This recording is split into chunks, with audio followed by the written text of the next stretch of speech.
Salam sejahtera untuk kita semua. Perkenalkan kami mahasiswa Universitas Nusa Cendana, Fakultas Ilmu Sosial dan Ilmu Politik, jurusan Ilmu Administrasi Bisnis. Kami dari kelompok 2 akan menjelaskan mengenai tanggung jawab sosial dan etika manajemen strategis. Dengan saya sendiri, Abigail Malhere, dan juga teman saya, yaitu Apriana Rohi, Stelin Wake, Aser Luci, dan Antonia Asa. Berikut akan dibacakan oleh teman saya materinya. Yang pertama, bisnis dan lingkungan, hubungan interaktif. Organisasi seperti Kompronik hidup dalam sosial dan etika. Mereka hidup karena masyarakat atau karena segmennya membutuhkan produk atau jasa tertentu, dan mereka dapat terus hidup secara relatif. Tidak terjadi pemeriksaan terhadap sepanjang mereka bertanggung jawab dalam tindakan mereka dan menyatakan perannya terhadap masyarakat yang lebih luas. Oleh karena itu, manajemen harus terus-menerus peduli terhadap variabel dan kekuatan dalam lingkungan kerja, perusahaan, dan lingkungan sosial yang besar. Isu-isu dalam tanggung jawab sosial dan etika. Konsep bahwa bisnis harus terus bertanggung jawab secara sosial merupakan seruan dengan pertanyaan bertanggung jawab kepada siapa. Seperti terlihat pada gambar 2.1, lingkungan kerja meliputi sejumlah besar kelompok dengan berbagai kepentingan dalam aktivitas organisasi bisnis. Kelompok itu disebut stakeholder karena mereka mempunyai kepentingan langsung, mereka mempengaruhi dan dipengaruhi dalam pencapaian tujuan perusahaan. Isu-isu dalam tanggung jawab sosial dan etika merubah prioritas stakeholder, tindakan-tindakan tidak etis dan tidak legal. Etika pertanyaan mengenai nilai-nilai. Praktik-praktik yang dilakukan perusahaan bisnis menghadapi nilai-nilai masyarakat sebagai suatu keseluruhan, dan praktik itu dikritik dan dipersalahkan. Yang pertama, perbedaan-perbedaan budaya. Salah satu penyebab perilaku tidak etis adalah tidak adanya standar yang berlaku bagi seluruh dunia mengenai perilaku para pelaku bisnis. Berikutnya, perbedaan-perbedaan personal. Yang pertama, tahap-tahap pembangunan moral. Selain faktor-faktor situasional sebagai pekerja itu sendiri, supervisi dan budaya organisasi perilaku etis, seseorang dipengaruhi oleh tahap perkembangan moral dan ciri-ciri kepribadian lainnya. Yang berikutnya, nilai-nilai individual.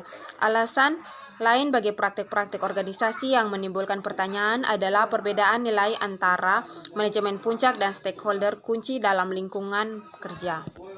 Berikutnya, secara keseluruhan, pelaku bisnis tampaknya memperhatikan kebutuhan berbagai stakeholder, tetapi membatasi tanggung jawab sosial mereka, padahal yang secara jelas akan memanfaatkan perusahaan dalam hal peningkatan penjualan. Yang berikutnya, relativisme. Yang pertama, naive relativisme. Berdasarkan keyakinan bahwa semua keputusan moral adalah sangat pribadi dan individu memiliki hak untuk menjalani kehidupannya. Yang kedua, role relativism, melakukan peran sosial disertai dengan kewajiban hanya pada peran tersebut. Yang ketiga, social group relativism, berdasarkan kepercayaan bahwa moralitas adalah suatu hal yang menyertai norma-norma suatu kelompok keputusan berdasarkan praktik-praktik yang diterima. Yang keempat, cultural relativism, beranggapan bahwa moralitas tergantung pada budaya tertentu, masyarakat tertentu, dan atau komunikasi. Kedua, pendekatan-pendekatan dasar terhadap perilaku etika. Titik awal untuk peraturan etika adalah mempertimbangkan 3 pendekatan dasar terhadap perilaku etis, yaitu A. Pendekatan utilitarian. Konsep etika yang menyatakan bahwa perilaku-perilaku moral harus menghasilkan kebaikan terbesar bagi kelompok mayoritas. B. Pendekatan hak-hak individual. Konsep etika yang menyatakan suatu tindakan adalah normal jika mendukung kepentingan jangka panjang individu yang akhirnya mengarah kepada kebaikan yang lebih besar. C. Pendekatan peradilan. Pendekatan peradilan adalah pemahaman bahwa pembuatan keputusan harus wajar, adil, dan tidak bias dalam mendistribusikan keuntungan dan kerugian bagi individual dan bagi kelompok.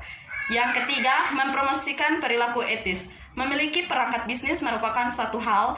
Melindungi dan menjaga etika tersebut setiap hari dalam dunia persaingan bisnis yang kasar dan kacau merupakan hal lain. Yang keempat, kode etik. Mengembangkan kode etik merupakan cara yang bermanfaat untuk mempromosikan perilaku etis. Yang kelima, menyampaikan kritik terhadap etika. Karyawan mungkin tidak percaya bahwa manajemen puncak serius mengenai etika, sampai mereka melihat kode etik tersebut dipraktikkan penelitian terhadap Champion International Corporation, misalnya, menunjukkan bahwa semakin rendah level hierarki, semakin sinis dan penuh permusuhan, bahwa yang dipertimbangkan adalah apa yang dilakukan oleh perusahaan, bukan yang dikatakan perusahaan. Berikut tanggung jawab bisnis. Dari sudut pandang strategis, suatu perusahaan bisnis perlu mempertimbangkan tanggung jawab sosialnya bagi masyarakat di mana bisnis menjadi bagiannya. 4 tanggung jawab sosial menurut Carroll. Carroll menyatakan bahwa manajer organisasi bisnis memiliki 4 tanggung jawab, yaitu ekonomi, hukum etika, dan kebebasan memilih. Dari sudut pandang strategis, suatu perusahaan bisnis perlu mempertimbangkan tanggung jawab sosialnya bagi masyarakat di mana bisnis menjadi bagiannya.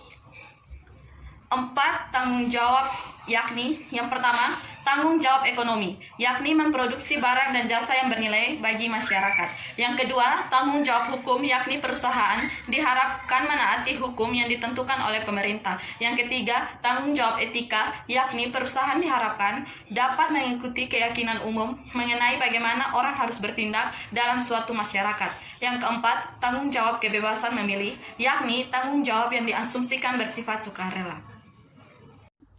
Yang berikut, alasan-alasan untuk menjadi bertanggung jawab secara sosial. Yang pertama, moralitas.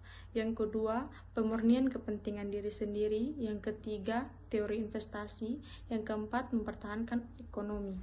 Berikut, pelayanan dan audit sosial. Ada 5 pendekatan katanya disusulkan oleh Komite Audit Sosial untuk perkembangan ekonomi, antara lain yang pertama, program singkat, seperti urusan konsumen dan alasan melakukan aktivitas tertentu dan bukan aktivitas lain. Yang kedua, laporan program-program spesifik dan program-program yang diprioritaskan untuk setiap rangkaian aktivitas.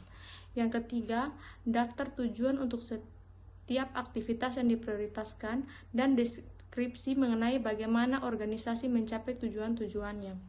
Yang keempat, laporan tahunan mengenai biaya setiap program dan aktivitas untuk suatu perusahaan. Yang kelima, ringkasan yang menggunakan ukuran kuantitatif jika memungkinkan mengenai tingkat-tingkat pencapaian masing-masing tujuan sosial.